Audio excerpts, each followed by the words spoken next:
Heureux de vous retrouver, chers élèves, dans cette série de leçons consacrées toujours aux fonctions et plus précisément aux fonctions usuelles. Dans la séance précédente, nous avons parlé de la fonction f de x est égal à x au carré plus bx plus c. Dans la courbe, on a dit qu'il s'appelait une parabole et les éléments caractéristiques de la parabole étaient le sommet de coordonnées moins b sur 2a et son image. Et l'axe de symétrie qui était x est égal à moins b sur 2a.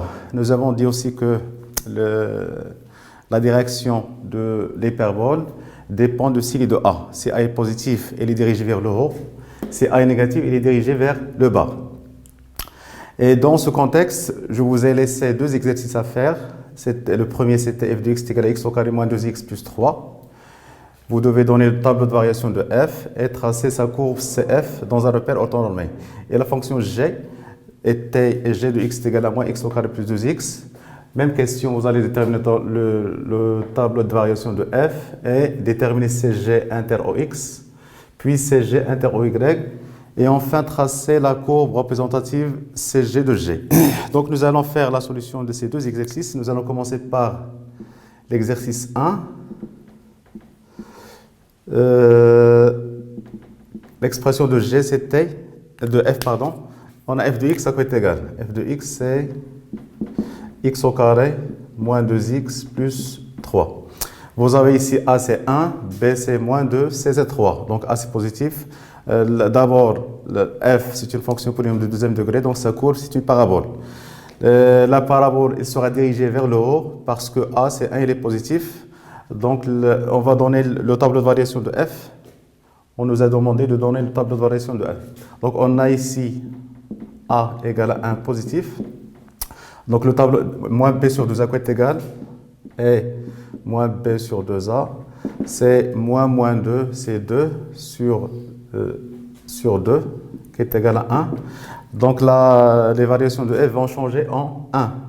Donc, si on veut dresser le tableau de variation de la fonction f, tableau de variation de f. Donc, la fonction elle est définie sur R, c'est une fonction polynôme. On a dit que les variations changent en 1. Elle est définie sur R qui est moins l'infini plus l'infini. A est positif, donc elle est dirigée vers le haut, donc elle sera décroissante et croissante. L'image de 1, c'est 1 plus 3, c'est 4. 4 moins 2, c'est 2. 2, c'est une valeur minimale pour cette fonction. En même temps, le point de coordonnées 1, 2, c'est le sommet de la parabole. L'axe de symétrie, c'est x égale à 1. Maintenant, nous allons essayer de tracer la courbe représentative de f.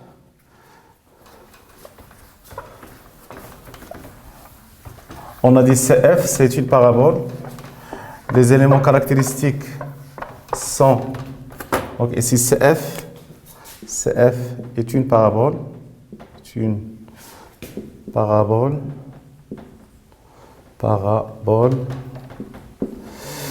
les éléments caractéristiques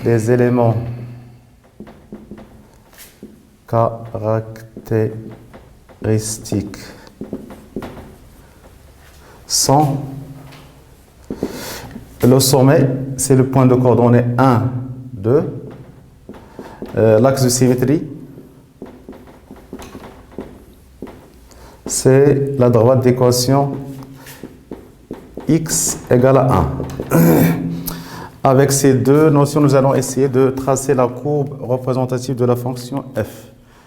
Donc nous allons tracer le repère d'abord et ensuite, en se basant sur les éléments caractéristiques de la fonction f, nous allons tracer, de la courbe CF, nous allons tracer CF.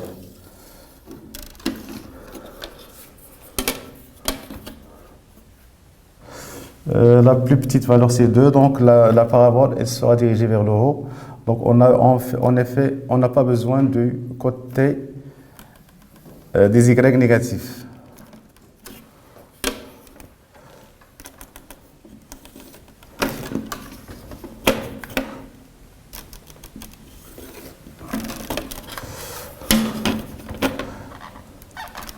La plus petite valeur, c'est 2.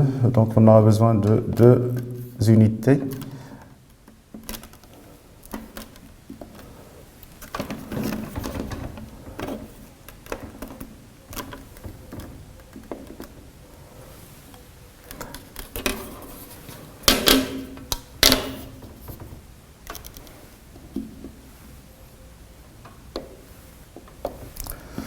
Donc l'image de 1, c'est 2. Ça, c'est le sommet de la parabole, c'est 1, 2.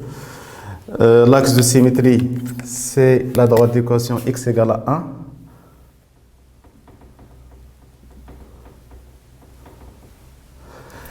1. Et pour tracer bien cette courbe, on a besoin de quelques points qui appartiennent à CF. On va prendre par exemple l'image de 0, c'est combien? L'image de 0, c'est 3. Vu que la courbe elle est symétrique par rapport à x égale à 1, donc l'image de 2, c'est aussi 3. On a dit que A il est positif, donc la courbe CF de F, qui est une parabole, elle sera dirigée vers le haut. Donc ça c'est en bleu, c'est la courbe représentative de la fonction f qui est une parabole.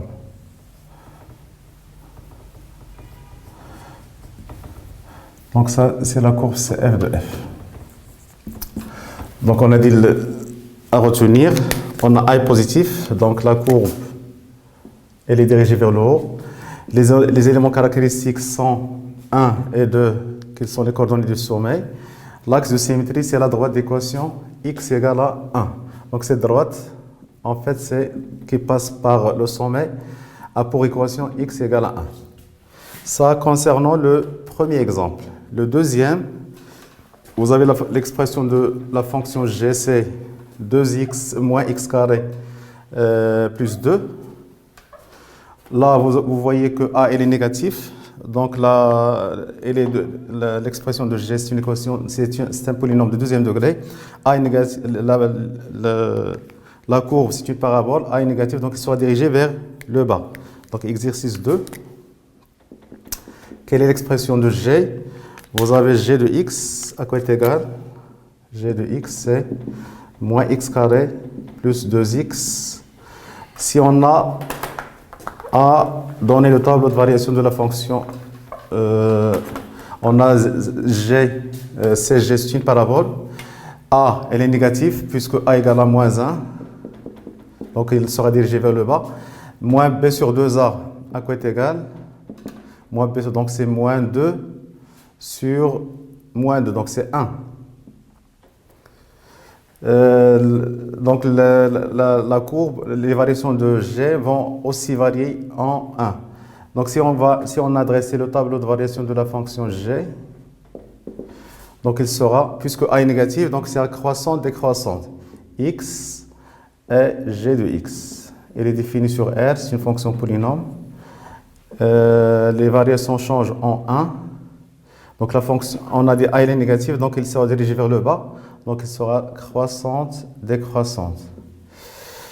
L'image de 1, c'est 2 moins 1, c'est 1. Donc, la fonction, elle est croissante, décroissante. Elle admet une valeur maximale qui est 1 en 1. Ça, c'est pour la première question. La deuxième question, on vous a demandé de déterminer CG inter OX et puis CG inter OY. Pour déterminer CG inter OX, tout le monde le sait, j'espère, vous devez résoudre l'équation f de x égale à 0. Et pour déterminer CG inter OY, vous devez calculer l'image de 0. Donc pour la deuxième question, si on a à déterminer CG inter OX, qu'est-ce qu'on fait? On résout l'équation g de x égale à 0. Dans notre cas, à quoi est égal g de x? On a g de x égale à 0, signifie que moins x carré plus 2x égale à 0. C'est une équation de deuxième degré. Pour la résoudre, soit que vous calculez delta, mais dans notre cas, on n'a pas besoin de calculer delta, il suffit de factoriser par x. C'est x facteur de moins x plus 2 égale à 0. Ça veut dire que x égale à 0 ou x égale à 2. Donc, quels sont les points d'intersection de CG avec l'axe des abscisses? C'est le point de coordonnées 0, d'image 0, et le point d'abscisse 2 et d'ordonnée 0. Donc, CG inter OX, il sera formé de deux points. Le premier, c'est le point de coordonnées 0, 0. Le deuxième, on va l'appeler B par exemple, c'est 2, 0. Ça, c'est pour l'intersection de CG avec OX. Maintenant, CG inter OY. Pour le faire, on résout, là, on calcule G de 0. Dans notre cas, quand G de 0, on a G de 0 égale à 0. Donc, le point d'intersection de CG avec l'axe des Y, la désordonnée, c'est l'origine. C'est le point de coordonnées 0, 0. Donc, CG inter OY, c'est le point O de coordonnées 0, 0. Donc, la courbe CG, en fait, elle coupe l'axe des abscisses et l'axe des Y, des ordonnées, en un point commun qui est l'origine. Maintenant, nous allons essayer de tracer la courbe CG de G dans un repère orthonormé. Donc, nous allons reprendre le même repère. On va effacer la courbe de F pour gagner du temps. Et nous allons tracer la courbe CG de G.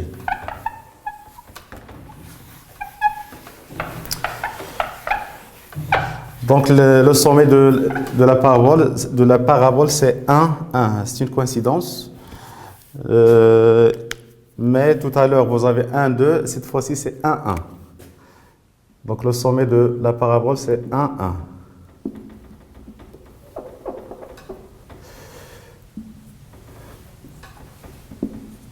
1. Les éléments particuliers, vous avez l'axe de symétrie, c'est x égale à 1. La courbe CG de G coupe l'axe des abscisses au point de coordonnées 0 et d'ordonnée 0, et au point d'abscisse 2 et d'ordonnée 0. Et vous avez un axe de symétrie qui est l'axe x égale à 1. Donc c'est un axe de symétrie. La courbe elle est symétrique par rapport à cette droite. Donc on peut maintenant, on a A il est négatif, donc il est dirigé vers le bas. Donc la courbe CG de G aura une allure de cette forme.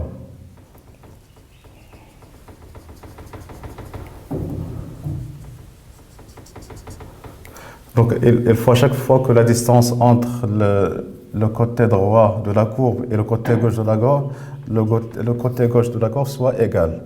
Même distance. C'est l'axe de symétrie d'équation x égale à 1. Donc c'est la courbe CG de G. Donc à retenir, si vous avez à tracer une parabole, vous devez d'abord connaître le signe de A. Si A est positif, donc il sera dirigé vers le haut. Si A est négatif, vers le bas. L'axe de symétrie, c'est x est également b sur 2a. Le sommet de la parabole, c'est le point de coordonnées moins b sur 2a et son image. Donc c'est 1. Il donne toujours à propos des fonctions usuelles. Nous allons étudier la fonction dont l'image de x est ax plus b sur cx plus d. Avec la condition c différent de 0. Pourquoi cette condition? Afin que f ne soit pas de la forme ax plus b sur une constante, c'est-à-dire une fonction affine. Il sera de la forme a'x plus b', ce sera une fonction constante. Et la deuxième condition, il faut que les deux nombres a et b ne soient pas tous les deux nuls. Sinon, vous aurez une fonction nulle. Donc, a, b différent de 0, 0, ça veut dire que a est non nul ou b non nul. Dans un premier cas, nous allons étudier la fonction, l'image de x, c'est a sur x avec a différent de 0. Avant d'aborder ce genre de fonction, vous avez une activité à faire. soit A un nombre réel non nul, f la fonction numérique définie par f de x est égale à a sur x avec a différent de 0. La première question, vous allez déterminer le domaine de définition de f. Vous allez vérifier que f est impair.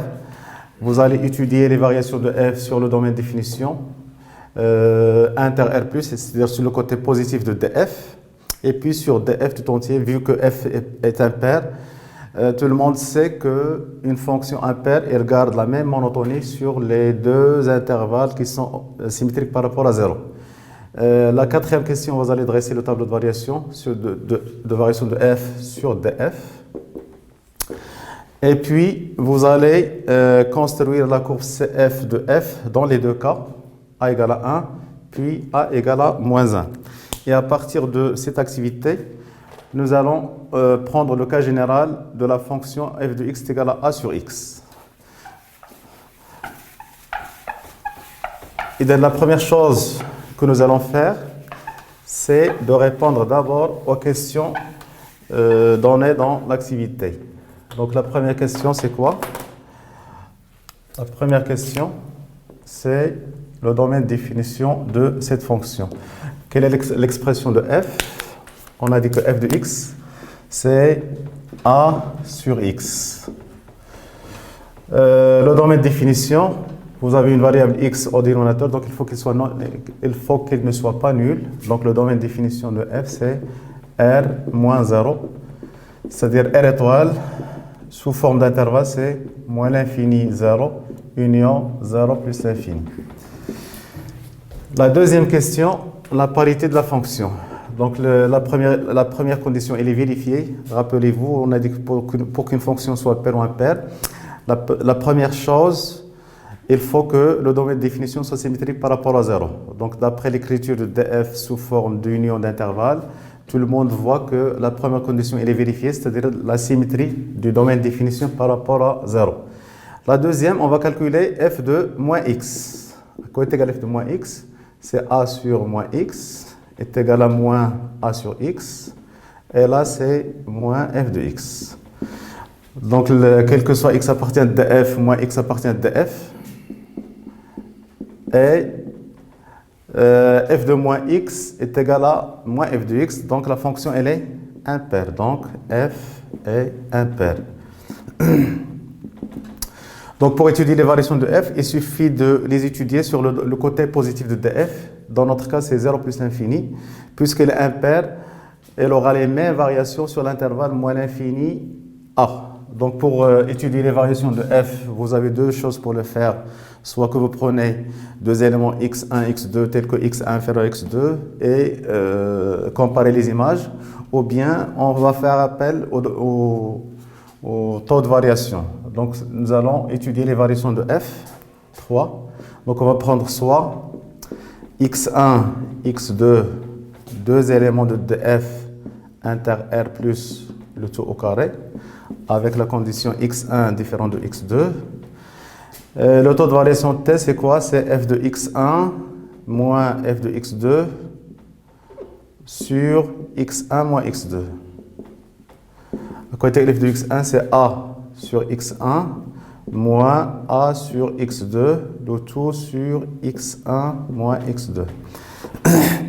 Donc on va réduire au même dénominateur, donc c'est a facteur de x2 moins x1 sur, on va réduire au même dénominateur, donc c'est ax2 moins ax1, on a factorisé par a, sur x1 fois x2, facteur de x1 moins x2. Donc qu'est-ce qu'on a fait? On a réduit au même dénominateur, nous avons utilisé la relation a sur b, le tout sur c, c'est a sur bc. A sur bc. Donc vous avez au numérateur x2 moins x1, au dénominateur x1 moins x2. Donc on va simplifier par x1 moins x2. Et t devient quoi? Donc t, après avoir simplifié par x2 moins x1, donc on aura moins a sur x1, x2. Sans doute, vous avez remarqué que x2 moins x1 et x1 moins x2 sont opposés. Donc si on simplifie par x1 moins x2, il va nous rester un signe moins à côté de a. Donc si on a pris x1, x2 sont deux nombres qui sont positifs, donc le produit x1, x2 il est positif, donc le signe de t il va dépendre du signe de moins a. Si a est positif, t sera négatif, et si a est négatif, t sera positif. Donc, le signe de t, dépend du signe de moins a. Donc, donc, on va considérer deux cas. Le cas A ou positif, donc premier cas, A positif. Donc si A est positif, donc T sera négatif. Donc la fonction sur l'intervalle 0 plus l'infini, on est en train de travailler sur l'intervalle 0 plus l'infini, la fonction, elle sera décroissante. Et si A est négatif,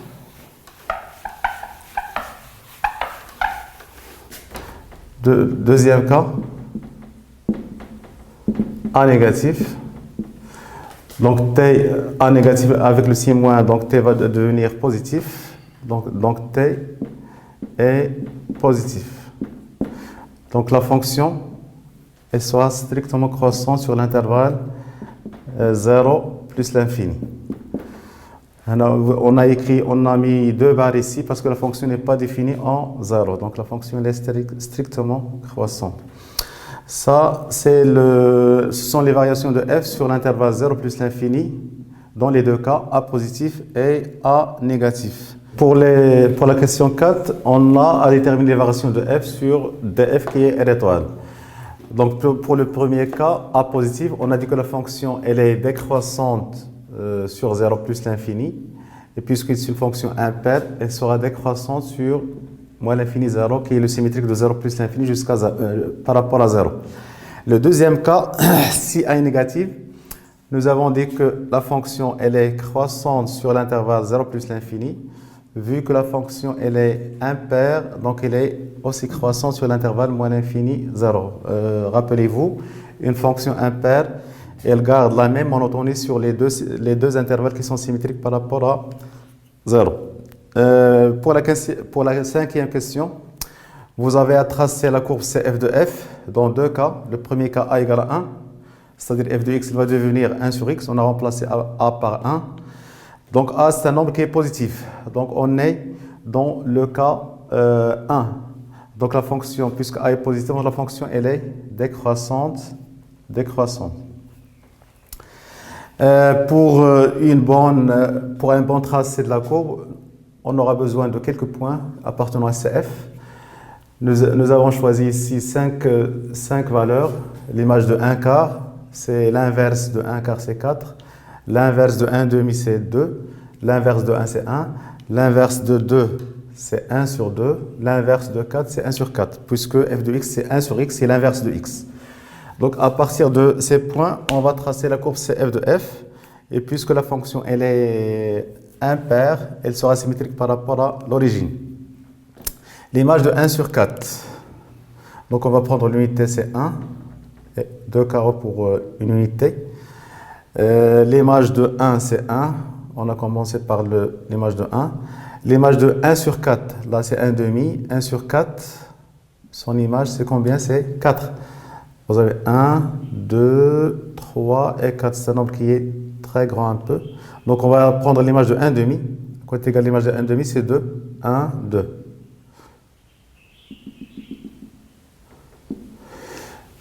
L'image de 2, vous avez 1 et là c'est 2. L'image de 2 c'est 1 demi. Et l'image de 4, 1, 2, 3 et 4. L'image de 4 c'est combien? C'est 1 sur 4. 1, 1 demi, le 1 quart c'est là. Donc la courbe CF de f, elle va passer par ces points. Tout le monde voit que l'image de 0 n'existe pas, parce que 1 sur 0 n'existe pas. Et la solution de l'équation f de x égale à 0, si vous avez à résoudre l'équation 1 sur x égale à 0, ce sera une équation qui est impossible. Graphiquement, ça veut dire que la courbe CF de f ne va pas couper l'axe des y et il ne va pas couper l'axe des x. Donc si on veut tracer la courbe CF de f, on va joindre ces points. Rappelez-vous, l'image de 1 sur 4, c'était 4. On a dit que la courbe ne va pas couper l'axe des ordonnées, puisque l'image de 0 n'existe pas.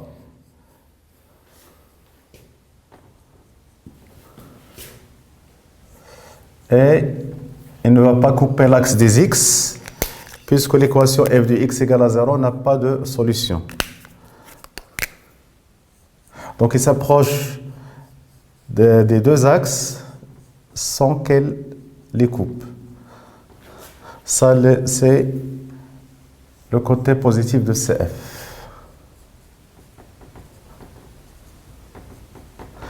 Maintenant, la fonction, elle est impaire, donc elle sera symétrique par rapport à l'origine. Donc on a tracé la courbe CF de f sur l'intervalle 0 plus infini. On a dit que la fonction, elle est impaire, donc le côté de CF sur l'intervalle moins l'infini 0 sera le symétrique du parti de 0 plus l'infini par rapport à 0. Donc les points avec lesquels on a tracé la courbe CF, c'était 1, 1, son symétrique c'est moins 1, moins 1. Le point 2, 1 demi, son symétrique c'est moins 2 avec moins 1 demi. Et la courbe elle est symétrique par rapport à OY, à l'origine, pardon. C'est-à-dire que cette distance est la même que celle-ci. Cette distance est aussi égale à celle-ci. Il nous reste le cas où A égale à moins 1. A égale à moins 1. C'est un cas très facile. Vous l'aurez dans le cadran 2 et le cadran 4. La fonction, elle sera croissante. Donc, elle sera dans ce cadran et dans celui-là. Je vous laisse le soin de le faire. Et à la prochaine séance, Inch'Allah.